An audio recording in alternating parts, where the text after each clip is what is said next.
Assalamualaikum warahmatullahi wabarakatuh. Alhamdulillahirrabbilalamin. Wassalatu wassalamu ala asrafil anbiya'i wal mursalin wa ala alihi wa ashabi ajma'in amma ba'du.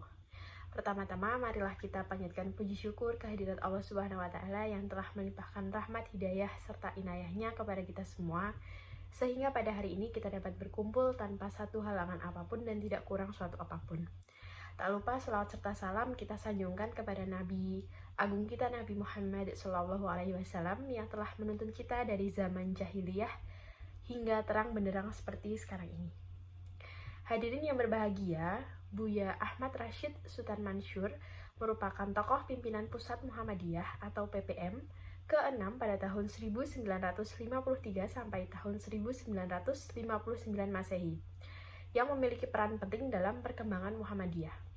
Pada masa kepemimpinannya, kondisi Muhammadiyah diliputi dengan ketegangan politik. Hal ini yang menyebabkan terjadinya perpecahan dalam Muhammadiyah yang ditandai dengan keluarnya Wakil Ketua Pimpinan Pusat Muhammadiyah. Keadaan inilah yang mengharuskan Buya Ahmad Rashid Sutan Mansur untuk berjuang mengembalikan persatuan dan kesatuan dalam Muhammadiyah. Perjuangannya terkenal dengan penanaman ruh tauhid kepada keluarga Muhammadiyah. Dalam pengembangan persyarikatan, ia berusaha untuk menyiapkan kader-kader penggerak organisasi. Hal ini dilakukannya secara sengaja. Adapun teori yang digunakan dalam penulisan ini yaitu teori peranan sosial yang dikembangkan oleh Erving Goffman. Peranan sosial adalah pola-pola atau norma-norma yang diharapkan dari orang yang menduduki suatu posisi tertentu dalam struktur sosial. Teori peranan sosial dalam penulisan ini memusatkan bahwa pada proses kepemimpinan dan perjuangan Buya Ahmad Rashid Sutan Mansur dalam Muhammadiyah.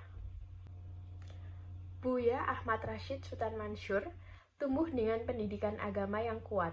Itu menjadikannya salah satu alasan karakter anti penjajahan yang melekat pada kakak ipar Buya Hamka tersebut. Ia menikahi putri sang guru, yakni Dr. Karim Amrullah yang bernama Fatimah, serta diberi gelar Sutan Mansur pada tahun 1917. Setelah itu, ia dikirimkan ke Kuala Simpang, Aceh untuk mengajar.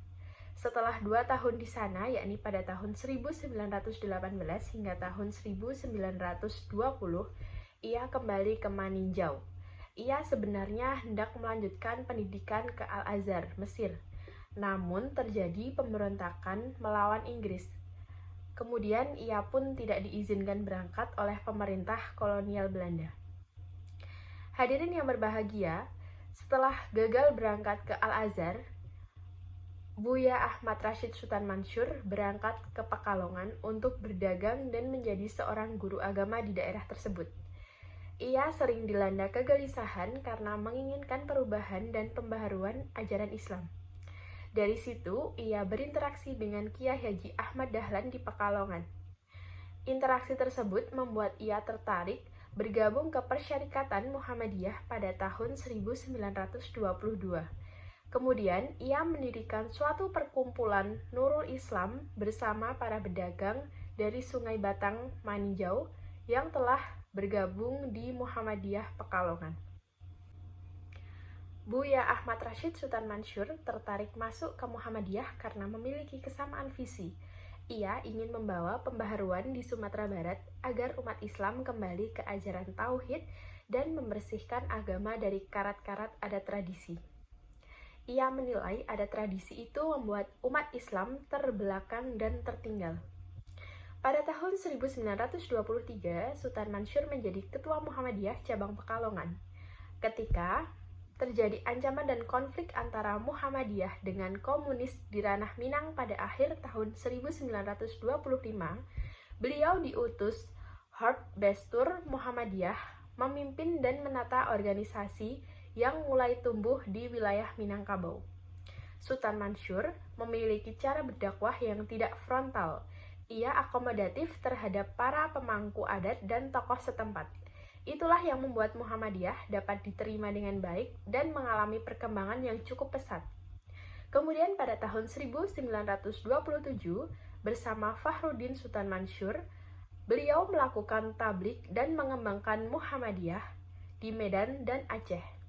Di daerah itu, ia berhasil mendirikan Muhammadiyah di Kota Raja, Sikli, dan Lok Seumawe. Pada tahun 1929, ia juga berhasil mendirikan cabang-cabang Muhammadiyah di Banjarmasin, Kuala Kapuas, Mandawai, dan Amuntai. Hasilnya antara tahun 1926 hingga tahun 1929, Muhammadiyah mulai dikenal di luar wilayah Pulau Jawa.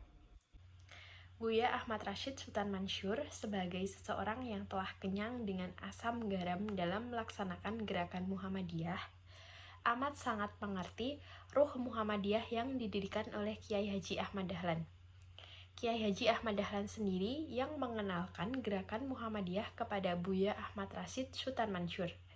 Karenanya dalam setiap kesempatan, meski ia tak lagi memegang pimpinan Muhammadiyah, ia selalu menekankan kepada anggota Muhammadiyah untuk selalu memiliki ruh Muhammadiyah.